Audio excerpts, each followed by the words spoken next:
Duha ka mga tao ang naangol human mibangga ang usa ka pampasaherong multicab ngadto sa usa ka pribadong awto sa ML Quezon National Highway, Barangay Ibo, Lapu-Lapu City niadtung Domingo sa hapon. Ang mga biktima pulos mga pasahero sa multicab apan luwas na sa makuyaw nga kahimtang.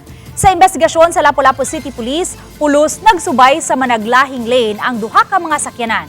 Ang multicab paingon sa Barangay Ibo samtang ang awto paingon sa Barangay Pusok. Apan pag-abot sa dapit, gikatahong nawagtang ang connecting rod.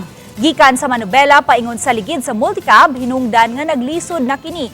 Pagkontrol sa gimaneong sakyanan ang driver ug mibangga ngadto sa gikasugat nga awto. Nasettle na hinuon ang duha ka habi. Tanaw na to, dili lagi kondisyon ta ang sakyanan, di kita na padaganon kay itabo natangtang man ang connecting rod niya gikan sa manubela going sa ligid. Wala naman kay kontrol na, bisag asa naman ang dagan, then nakabuelo na ka. Mo na kasagarang aksidente diyan ang lugar na.